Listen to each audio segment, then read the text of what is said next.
Comenzamos leyendo el capítulo 1. El día de hoy, con el favor de Dios, veremos hasta el versículo 8, si el Señor nos ayuda y puedo redimir bien el tiempo. Voy a leer para ustedes, oramos, comenzamos la clase.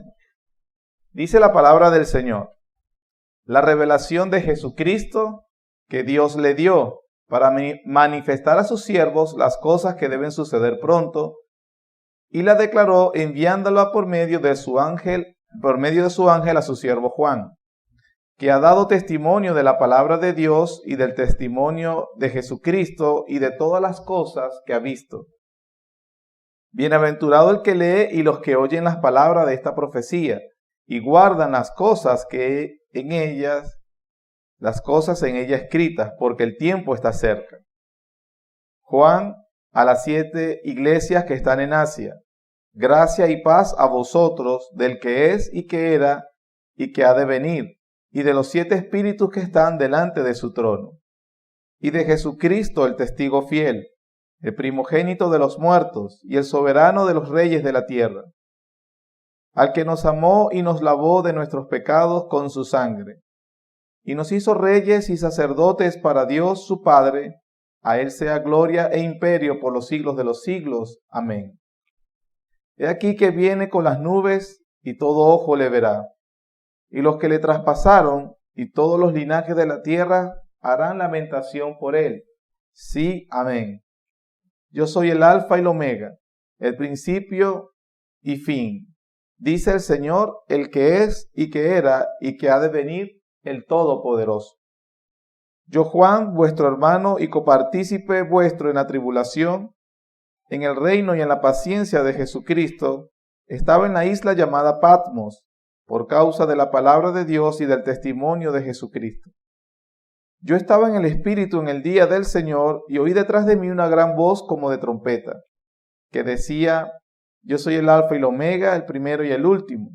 Escribe en un libro lo que ves, y envíalo a las 7 iglesias que están en Asia: a Éfeso, Esmirna, Pérgamo, Tiatira, Sardis, Filadelfia y Laodicea.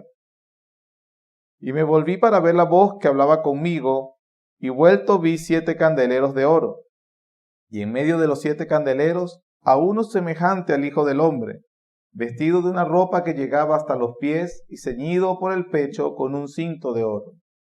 Su cabeza y sus cabellos eran blancos como blanca lana, como nieve, sus ojos como llama de fuego, sus pies semejantes al bronce bruñido, refulgente como en un horno, y su voz como estruendo de muchas aguas. Tenía en su diestra 7 estrellas, de su boca salía una espada aguda de 2 filos, y su rostro era como el sol cuando resplandece en su fuerza. Cuando le vi, caí como muerto a sus pies, y él puso su diestra sobre mí, diciéndome: no temas, yo soy el primero y el último, y el que vivo y estuve muerto, mas he aquí que vivo por los siglos de los siglos. Amén. Y tengo las llaves de la muerte y del Hades. Escribe las cosas que has visto, y las que son, y las que han de ser después de estas. El misterio de las 7 estrellas que has visto en mi diestra, y de los 7 candeleros de oro. Las 7 estrellas son los ángeles de las 7 iglesias, y los 7 candeleros que has visto son las 7 iglesias. Acabamos de leer este primer capítulo del libro de Apocalipsis, que constituye o forma parte del prólogo hacia todo el libro. ¿Qué nos dice o qué debemos entender sobre este capítulo en general? Tenemos que entender esto: la revelación fue dada para que Juan diera testimonio de lo que Dios ha hecho en Cristo. Número 1, la revelación que Dios le da, es decir, todo el libro de Apocalipsis, fue dada para que él diera testimonio. ¿Testimonio de qué? De lo que Dios ha hecho en Cristo. Y para que los creyentes sean bendecidos al comprender la perspectiva de Dios en la historia. Repito, Dios le da esta revelación a Juan para que él testifique, dé a conocer lo que Dios ha hecho en Cristo. Eso en primer lugar. Y una vez que Juan testifique lo que Dios ha hecho, los creyentes serán bendecidos al comprender la perspectiva que Dios tiene de la historia y cómo los motiva para que obedezcan a Dios en su transitar. Eso es el propósito o la idea principal de todo este capítulo. Juan va a testificar. Y eso, al ayudarnos a comprender los hechos de Dios en Cristo, nos va a bendecir. Eso es lo que dicen los primeros 3 versículos. La revelación se da con el propósito de testificar, lo que resulta en bendición. Vemos, versículos 1 al 3. La revelación de Jesucristo que Dios le dio para manifestar a sus siervos las cosas que deben suceder pronto. Subraya esa palabra, que vamos a ahorita explicarla, a ver cuál es su antecedente y comprender qué es lo que se nos quiere comunicar con las visiones y todo lo que se va a estar testificando. Dice que Dios le dio algo para que lo manifieste a sus siervos, a las iglesias, las cosas que van a suceder pronto. Eso es importante, esa frase. Y la declaró enviándola por medio de su ángel a su siervo Juan, que ha dado testimonio de la palabra de Dios y del testimonio de Jesucristo y de todas las cosas que ha visto. Bienaventurado el que lee y los que oyen las palabras de esta profecía y guardan las cosas en ella escritas. Vuelvo a subrayar. ¿Por qué? Porque el tiempo está cerca. Hay una repetición de esta frase que es lo primero que vamos a tratar de comprender porque Juan las utiliza. Utiliza 2 veces la misma expresión, con palabras diferentes, pero es la misma expresión. Dice, van a suceder pronto y también dice, el tiempo está cerca. Lo que Juan comienza a describir es la revelación que Dios le dio. Y esas cosas van a suceder pronto o el tiempo está cerca. ¿Cuál es el antecedente para que Juan utilice esta expresión? Se recuerdan que cuando vimos la introducción hablamos de que Juan tiene en mente el Antiguo Testamento. Y hay un antecedente con respecto a esta expresión que es muy importante para entender el contenido del libro de Apocalipsis. Su antecedente, hermanos, está en el libro de Daniel. Daniel capítulo 2, Antiguo Testamento. Estamos yéndonos varios siglos antes de la primera venida de Cristo. Daniel capítulo 2 y Daniel capítulo 7. Daniel capítulo 2, versículos 28 al 30, mientras usted lo busca, yo leo para ustedes. Dice, pero hay un Dios en los cielos. Daniel está interpretando uno de los sueños del rey Nabucodonosor. Recuerdan que Nabucodonosor no podía dormir, Dios le dio unas visiones, pero él no las comprendía. Hasta que por fin llega Daniel y le va a interpretar. Este es Daniel hablando a Nabucodonosor. Pero hay un Dios en los cielos, el cual revela los misterios. Oiga, en el capítulo 1 vimos que es la revelación de Jesucristo, que Dios le dio a través a su siervo Juan para testificar. Aquí Daniel está diciendo lo mismo. Hay un Dios que revela los misterios. Es decir, nadie puede saber estas cosas a menos que Dios se las revele. Los hombres no llegarán al conocimiento de estas cosas de forma natural. Dios da una gracia de revelación. Dios lo desvela. Eso es lo que significa Apocalipsis. Desvelar, quitar el velo. Dios lo da a conocer. Dice, hay un Dios el cual revela los misterios y él ha hecho saber al rey Nabucodonosor lo que ha de acontecer. ¿Cuándo, hermanos? Postreros días. Noten, esa es la frase que va a subrayar, que es paralela con las 2 que subrayamos en los primeros 3 versículos de Apocalipsis. En el versículo 28 de Daniel 2, Daniel le dice al rey de Nabucodonosor que va a suceder algo en los postreros días, allá adelante, en un futuro distante. Lo que está diciendo Juan es que lo que va a suceder ya pronto, está cerca. Y vamos a ver más adelante que en realidad la traducción debería ser lo que está sucediendo. Eso por primer lugar. Seguimos. He aquí tu sueño y las visiones que has tenido en tu cama. Versículo 29. Estando tú, oh rey, en tu cama, te vinieron pensamientos por saber lo que había de ser en lo porvenir. Nuevamente, futuro distante. y el que revela los misterios te mostró lo que ha de ser. Y a mí me ha sido revelado este misterio, no porque en mí haya más sabiduría que en todos los vivientes, sino para que se dé a conocer el Rey la interpretación y para que entiendas los pensamientos de tu corazón. Noten también la posición de Daniel de reconocer que él no llegó a eso de una forma particular porque él era mejor que alguien, sino porque Dios se lo había revelado, le había dado esa gracia. Juan, al escribir Apocalipsis, se coloca en la línea de los profetas del Antiguo Testamento. Y es lo que está diciendo. Ahora, notamos algunas cosas de lo que estuvo diciendo en esos 3 versículos. Dios te ha revelado, rey Nabucodonosor, lo que sucederá en los postreros días, allá en el futuro distante, en el tiempo, en los últimos días. Capítulo 2 de Daniel igual, ahora versículos 45 al 47, o desde el 44. Y en los días de estos reyes, el Dios de los cielos levantará un reino que no será jamás destruido, ni será el reino dejado a otro pueblo. Desmenuzará y consumirá todos estos reinos, pero él permanecerá para siempre. De la manera que viste que del monte fue cortada una piedra, no con mano, la cual desmenuzó el hierro, el bronce, el barro, la plata y el oro, el gran Dios ha mostrado al rey lo que ha de acontecer en lo porvenir, y el sueño es verdadero y fiel su interpretación.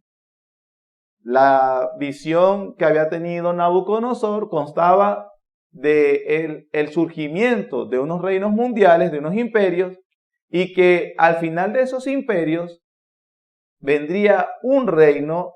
Nosotros entendemos que es una alusión al reino del Mesías, al del Señor Jesucristo, el cual una vez que comenzaría, como acabamos de leer, no tendría fin y sus enemigos no podrían combatirlo. Ese es Daniel 2. En Daniel capítulo 7, que también leímos, es una visión paralela a la de Daniel 2. Está hablando exactamente de lo mismo. Y vean cómo, por ejemplo, dice el versículo 13, hablando claramente del Mesías que habría de reinar. Capítulo 7, versículo 13. Miraba yo en la visión de la noche, y he aquí, note eso, con las nubes del cielo venía uno como un hijo de hombre, que vino hasta el anciano de días, y le hicieron acercarse delante de él, y le fue dado dominio, gloria, reino, para que todos los pueblos, naciones y lenguas le sirvieran. Su dominio es dominio eterno, que nunca pasará, y su reino uno que no será destruido.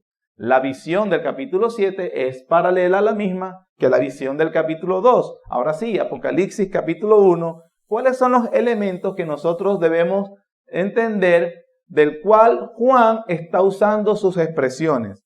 Nosotros vimos, por ejemplo, en este cuadro, usted ve que Apocalipsis 1, del 1 al 3, utiliza 2 veces esa frase, sucederá pronto, el tiempo está cerca. En Daniel 2 se dice que lo que va a suceder para cuando se reveló a Nabucodonosor, sucederá en los postreros días, sucederá en lo porvenir. En el capítulo 1 de Apocalipsis, luego vemos que viene en las nubes, eso lo dice los versículos, el versículo 9, el versículo 6, el versículo 5, que viene en las nubes, que es un soberano, que es el soberano de los reyes. Y en Daniel 7 vimos que hay un hijo de hombre que toma el reino eterno, que tiene poder, tiene gloria sin igual, gobernará a todas las naciones. ¿Qué es lo que estamos viendo aquí, hermano? El significado de estas alusiones de Juan a Daniel es que Juan está diciendo que aquello que había sido revelado a Nabucodonosor muchos siglos antes, que Daniel había dicho sucederá allá en el futuro distante, Juan está diciendo ahora, eso está sucediendo ahorita. Aquí en Apocalipsis se utiliza las palabras últimos días, está cerca o pronto. Son el mismo verbo en el tiempo como cuando el Señor Jesucristo predicaba arrepentidos, cuando en su ministerio terrenal, el reino de los cielos se ha acercado. Entonces, ¿qué tenemos que entender? Lo que se había profetizado, que se había dicho que sucederá en los últimos días, para Juan está sucediendo ahora. Ese reinado prometido que nunca acabará, cuyos enemigos nunca podrán hacerle frente, cuyo poder es sin igual y de una vez establecido crecerá y no acabará, es el reinado del Mesías. En la visión del capítulo 1 de Juan y el resto del libro de Apocalipsis, lo importante de entender todo esto, nos está diciendo es que eso que se esperaba ya está sucediendo. Eso nos dice, hermanos, que es muy importante tener el esquema del Nuevo Testamento, el esquema bíblico acerca del tiempo. Si lo pueden ver de ahí, de todas maneras lo vamos a ir explicando. Según las Escrituras, el tiempo, la eternidad, es decir, desde el principio hasta toda la eternidad, se puede, según la Biblia, se entiende en dos etapas. Dos etapas. Que en muchos versículos se le llama el siglo presente, se le llama el siglo malo o el siglo venidero. ¿Dónde entendemos eso? Vamos a buscar Mateo capítulo 12. Para poder comprender y para poder tenerlo claro, buscaremos varios versículos. Entonces necesitamos habilidad, hermanos, porque tenemos que ver varios versículos. Mateo capítulo 12, versículo 30, está el Señor con los fariseos que lo están contradiciendo y acusando de que el despliegue de los milagros o del poder que usa es por Satanás. Y el Señor está refutando diciéndoles que no, que sobre él reposa el poder del Espíritu Santo. Versículo 30 dice, el que no es conmigo contra mí es, y el que conmigo no recoge desparrama.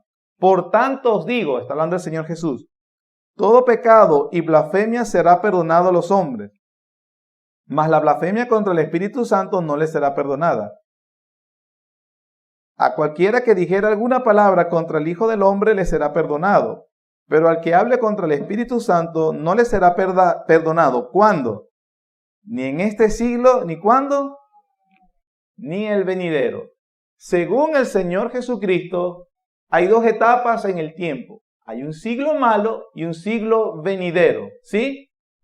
En la gráfica podemos ver que comienza aquí a su mano izquierda, desde Génesis 3, de la caída del hombre, podemos decir que se llama el siglo presente, el siglo malo, caracterizado por el pecado, la muerte, la enfermedad, las características de la caída. Y que desde ese momento el tiempo viene transcurriendo y que nos vamos acercando, si ven hacia la final en su mano derecha, hacia el siglo venidero. Ese siglo venidero es el tiempo el cual Dios ha prometido instaurar el reino, la vida eterna, la muerte y el Hades ya no existirán más y toda esa etapa. Siglo presente y siglo malo. Esta división no es inventada, sino que la acabamos de oír en los labios de nuestro Señor Jesucristo. Pero no solamente lo dijo el Señor Jesucristo, sino que también así lo entendieron los mismos apóstoles. Gálatas, Gálatas capítulo 4.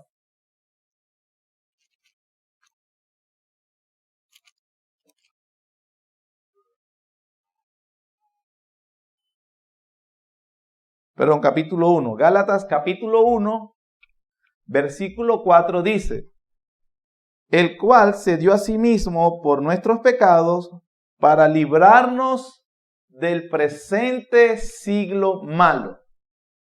Aquello que el Señor Jesús dijo, hay un siglo presente, el apóstol Pablo dice que ese siglo es malo. Romanos capítulo 12 dice, 12:2, no os conforméis a este siglo, es decir, al siglo caracterizado por la caída, por el pecado.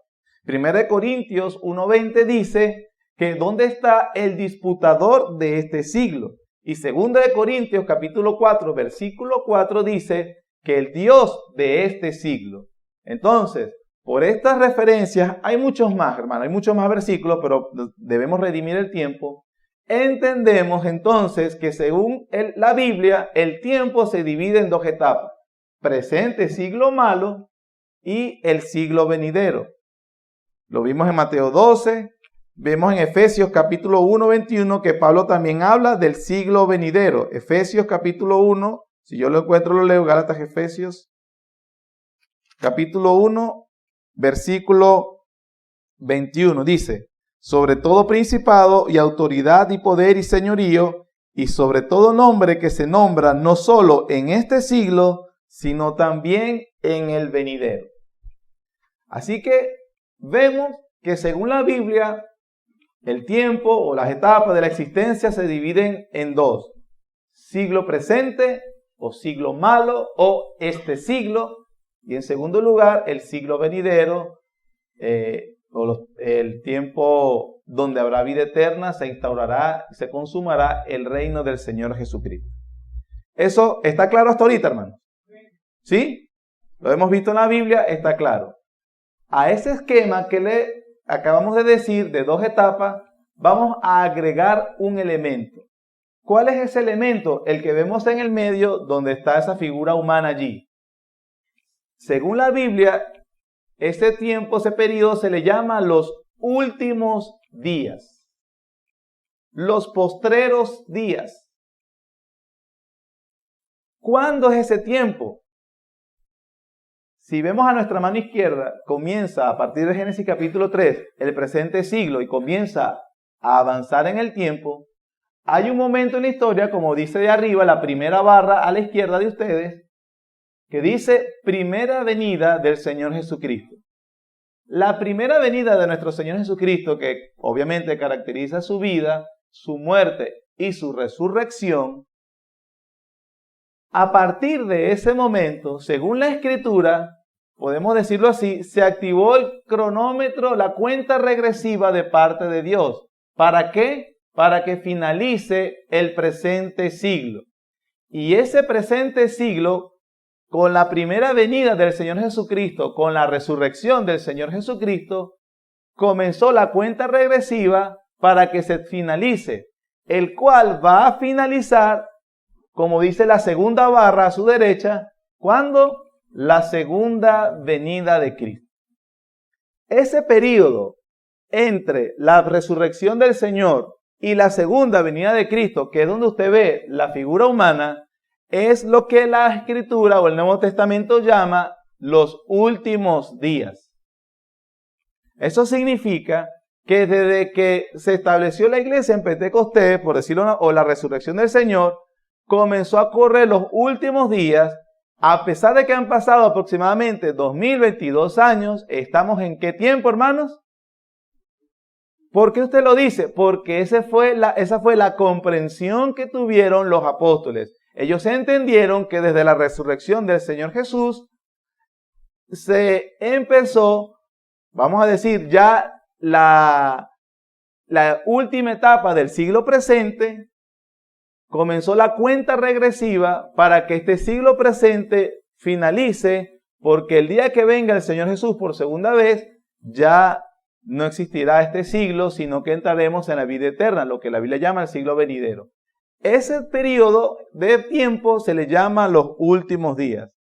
Hebreos capítulo 9, versículo 26. Una cosa es decirlo y otra cosa es demostrarlo con las Escrituras. Carta a los Hebreos, capítulo 9, versículo 26.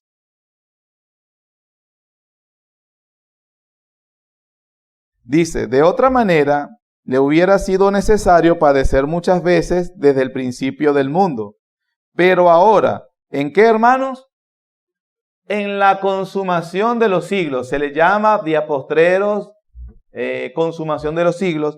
Pero ahora, en la consumación de los siglos, se presentó una vez para siempre por el sacrificio de sí mismo para quitar de en medio el pecado. Es evidente que está hablando de la muerte y resurrección del Señor Jesús, y el autor dice que este periodo donde él hace eso corresponde a ¿qué? Consumación de los tiempos, es decir, está finalizando. No solamente está Juan, Hebreos, sino también está primera carta del apóstol Juan, capítulo 2. Primera epístola o carta del apóstol Juan, capítulo 2. Versículo 18 dice, hijitos, ¿ya es qué? Y llegó, dice, lo leo, ya es el último tiempo. Para el entendimiento del apóstol Juan, ellos estaban ¿en qué momento? Los últimos días, los últimos tiempos. Hijitos, ya es el último tiempo y según vosotros oíste que el anticristo viene. Por esto conocemos que es el último tiempo. Desde la resurrección del Señor en adelante se activó o comenzó el cronograma, la cuenta regresiva para este presente siglo. Los apóstoles entendían que estaban en la consumación de los siglos o estaban en los últimos tiempos. Segunda de Timoteo, capítulo 3, versículo 1.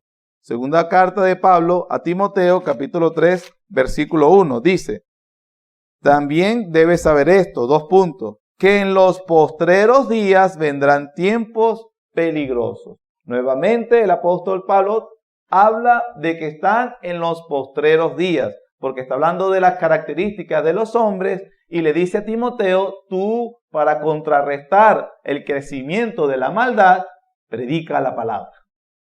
Ese es el contexto. Pablo no le está diciendo a Timoteo, tranquilo Timoteo, allá en el futuro, y los pastores que vengan en el futuro tendrán que agarrar bien la escritura para que combatan a los hombres de los últimos tiempos. No, Pablo le está diciendo, tú tienes que entender que estamos en los postreros días y tú, ahora más que nunca, debes ser un soldado de Jesucristo que predica correctamente la palabra de Dios. Eso es lo que le está diciendo Pablo a Timoteo en el capítulo 3. Hebreos capítulo 1. Hebreos capítulo 1. Dios, versículo 1, capítulo 1, versículo 1 y 2. Dice, Dios, habiendo hablado muchas veces y de muchas maneras en otro tiempo a los padres por los profetas, en estos postreros días, nuevamente el autor de Hebreos dice que están en, ¿dónde? En los postreros días. En estos postreros días nos ha hablado por el Hijo, a quien constituyó heredero de todo y por quien asimismo hizo el universo. Noten las referencias que es básicamente lo que está hablando el apóstol Juan en Apocalipsis. Relaciona que están en los postreros días, que es Jesucristo, en su obra expiatoria y que es rey y que es heredero de todo. Entonces, vuelve una vez más este autor a decir que están en los postreros días. Todos estos versículos y, bueno, por último, 1 Corintios capítulo 10. Primera carta de Pablo a los Corintios capítulo 10, versículo 11. Y estas cosas les acontecieron como ejemplo y están escritas para amonestación a nosotros. Pablo está hablando de la iglesia de Corinto y él. A quienes han alcanzado, ¿quién? Pablo dijo a nosotros, a la iglesia de Corinto y a él, estas cosas se escribieron para nuestra amonestación a quienes nos han alcanzado, ¿qué cosa? El fin de los siglos. Entonces le hemos dicho, último tiempo, postreros días, finales de los siglos, últimos días, la consumación, diferentes nombres para hablar de ese periodo. Los apóstoles entendieron que ya estaban en ese periodo, lo que significa que ¿cuál es el esquema? Nuevamente, recopilando todo lo que hemos estado diciendo, los datos, ahora vamos a juntar todos los datos. Número 1, dijimos que según la Biblia hay un siglo presente malo y un siglo venidero. 2 etapas. Empezando desde Génesis 3. ¿Sí me oyen bien? Porque a veces no me oigo. Empezando de Génesis 3 y comenzó a correr y él va acercándose, va en el tiempo hasta que llegue el siglo venidero. Pero en lo que hizo un momento importante fue la venida del Señor Jesucristo, la primera, quien con su resurrección comienza lo que luego los apóstoles reconocieron que eran los últimos días o la consumación del siglo. y que ese momento terminará con la segunda venida del Señor Jesucristo, el cual ya vendrá la consumación del reino. Dos cosas.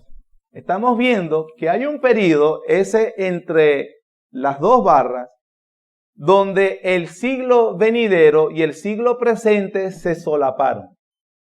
Estos últimos días están caracterizados porque el siglo venidero y el siglo presente se solaparon. Es decir, comenzaron a verse cosas en este siglo con la resurrección del Señor Jesucristo o con su primera venida que son parte del siglo venidero. Como por ejemplo, cuando el Señor Jesús les dijo a su audiencia, el reino de los cielos ya llegó. Recuerden que ellos estamos esperando el reino. Y gobernará y será perfecto, los gobernará con barra de hierro. Y los enemigos del pueblo de Dios serán juzgados y serán aplastados y vendrá perfección en la tierra. Estamos esperando eso según las profecías del Antiguo Testamento. Y entonces llega el Señor Jesucristo y no hace eso, pero derrota el pecado, derrota a Satanás. Vemos que los demonios no lo pueden ni ver de lejos porque Él los expulsa. Es decir, son características del siglo venidero. La enfermedad Él la sana, la resurrección ocurre, son cosas, los poderes del siglo venidero, como habla Hebreos 6 también, son por los dones del Espíritu Santo. Todo eso se inaugura en la primera venida del Señor Jesús. Hay una inauguración, más no una consumación. ¿Cuándo será la consumación? En la segunda venida del Señor Jesucristo. Lo que significa, pues como lo dijo alguien también, que con la primera venida del Señor Jesucristo en el siglo presente o en el siglo malo, entonces el siglo presente se preñó del siglo venidero. Está el siglo presente preñado, embarazado del siglo venidero, y habrá un momento con la segunda venida de Cristo que dará a luz el siglo venidero. Cuando una dama está embarazada, nosotros no le decimos será mamá a los 9 meses o cuando nazca su bebé. No, ya es madre. Pero todavía no tiene a la criatura en sus brazos, la tiene en su vientre. Cuando dé a luz, entonces se consumará lo que fue, ya tendrá su hijo. ¿Qué debemos entender entonces, hermanos? Que el siglo presente está preñado, ya se solapó el siglo venidero con la primera venida del Señor Jesucristo, la figura humana que vemos entre la barra.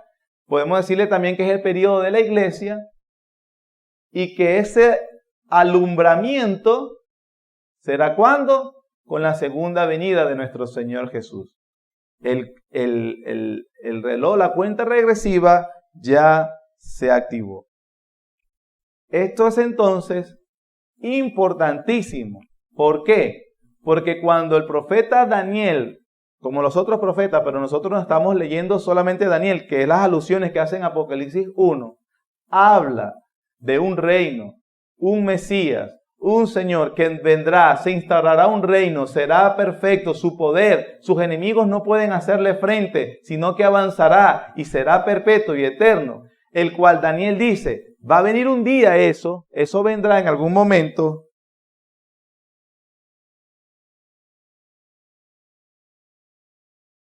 Vendrá un día, Juan, con la revelación de Apocalipsis, que está diciéndole a la iglesia, esos días ya son. Dios ha inaugurado su reino. El Mesías vino y el Mesías está entronizado. Y entienda la iglesia, como dice Daniel, ese reino no terminará jamás.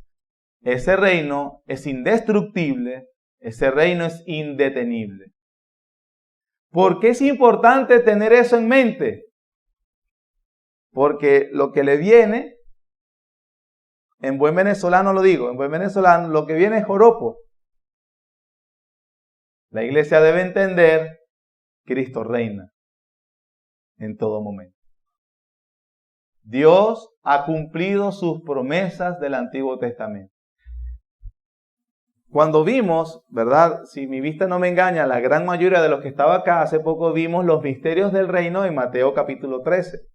Y que el Señor Jesús se encargó a través de esas parábolas a aclarar a sus discípulos que efectivamente su reino sí había venido, pero que ese reino venía en 2 etapas. Lo que ellos creían que vendría ipso facto y que el reinado se consumaría de una vez, el Señor Jesucristo dijo no, será en 2 etapas. Una primera discreta, como la levadura que leuda la masa, que también será creciendo el trigo y la cizaña. Todo eso lo vimos ya en Mateo capítulo 13. Eso significa entonces que Juan está ayudando a la iglesia que va a pasar por toda esta situación en los postreros días. Debe entender, Dios ha inaugurado su cumplimiento y en Jesucristo las promesas del Antiguo Testamento se están cumpliendo. Sí, hermano. Eso lo vemos en el capítulo 1. Eso es la enseñanza del Nuevo Testamento. Cuando el Señor Jesús en Lucas capítulo 4 no lo tiene que buscar, recuerdan que él está en la sinagoga de Capernaum, toma el rollo, lee, el Espíritu de Jehová está sobre mí, me ha enviado el Señor para dar libertad a los cautivos, dar a los presos apertura de la cárcel y esto y lo otro. Él viene, cierra el rollo, la gente lo está mirando y le dice, hoy esta escritura se ha cumplido delante de vosotros. Pero cuando usted ve en Isaías, es una profecía sobre el Mesías reinante. Por eso la gente lo quiso despeñar. Se enojó porque, ¿cómo vas a decir eso si tú eres un carpintero, te conocemos, tú no eres el Mesías? No tenía, pero el Señor Jesús, su entendimiento era que su primera venida inauguró el reino. También vemos en Mateo 11, 2 y 6, cuando Juan, preso, lo último que esperaría Juan, que con la venida del que era mayor que él, al cual él no le desataría ni siquiera las sandalias de sus pies, lo último que él esperaría es que estuviera preso, con el rumor de que probablemente lo van a decapitar. Eso no puede ser. El Mesías viene con juicio. Y le manda a preguntar al Señor Jesús, mira, discúlpame, ¿eres tú o es otro? Y el Señor le responde con una profecía de Isaías 35, hablando del reinado eterno del Mesías. Es decir, en el entendimiento del Señor Jesús, el reino ya se había inaugurado. El enfoque entonces de rapidez, de cercanía, que hablan los primeros 3 versículos de Apocalipsis, se trata principalmente de la inauguración del cumplimiento profético que se dio con la venida de nuestro Señor Jesús. El resto del capítulo, todas sus alusiones al Antiguo Testamento nos confirman este entendimiento. Por ejemplo, vemos que en el versículo 5, el hecho de que Jesús está reinando sobre los reyes del mundo y la forma inicial como los santos, la iglesia, se ve como rey con él. Versículo 5, Apocalipsis 1. Y de Jesucristo, el testigo fiel, el primogénito de los muertos y el soberano de los reyes de la tierra. El soberano de los reyes de la tierra. Recuerden Daniel 7, él va a gobernar sobre todos reyes. Ya Jesucristo es el rey soberano sobre todos los reyes de la tierra. El versículo 6 y 9 dicen a quien nos hizo rey y sacerdote. Quienes comparten su reino, aquellos que han venido por la fe. Los versículos 13 y 15 nos hacen una alusión a Daniel capítulo 7, 13, que lo leímos también al inicio. Versículo 13 dice, y en medio de los 7 candeleros, a uno semejante al Hijo del Hombre. Toma el título de Daniel 7. Vestido de una ropa que llegaba hasta los pies y ceñido del pecho con un cinto de oro. Ropas reales. También después caracteriza de ropas sacerdotales. Es el sumo sacerdote de la iglesia y también es un rey. El rey que en Daniel 7:13 recibió poder, gloria, imperio por los siglos de los siglos. Juan está diciendo, Jesús es ese que se nos profetizó en el capítulo 7. También se nos dice, hay una alusión a los 7 candeleros en el versículo 12 y los versículos 20 del capítulo 1 de Apocalipsis. La alusión es Zacarías capítulo 4. En Zacarías capítulo 4 al profeta se le da una visión de que el Espíritu Santo, como el candelero en el templo, ilumina toda la tierra y va a hacer que los judíos para ese momento construyan el templo donde habita Dios. Lo que está diciendo Juan al hacer la alusión a los candeleros, al Espíritu Santo en medio de ellos, es que el Espíritu Santo capacita a la iglesia para que la iglesia, en medio de todo, sea el templo de Dios donde Él habita. Lo que decía Zacarías que iba a suceder, que Dios habitaría ahí y más nunca quitarían su presencia, Juan está diciendo, eso se cumple en la iglesia con la resurrección del Señor Jesús. El templo de Dios ya no es un lugar físico ubicado ya en el monte de Sión. El templo donde habita Dios es la congregación de su pueblo que se reúne en su nombre. Pablo dijo, vosotros sois el templo del Dios viviente. Esas profecías del Antiguo Testamento se cumplen entonces con la venida del reino. Y por último, se hace una referencia a Isaías 11:4 en el versículo 16, cuando se dice, tenía en su diestra 7 estrellas, de su boca salía una espada aguda de 2 filos. Vean, por ejemplo, si vamos rápido a Isaías 11, que ese momento, esa alusión que hace el apóstol Juan, se refiere, Isaías está hablando del reinado universal del Mesías. Isaías capítulo 11.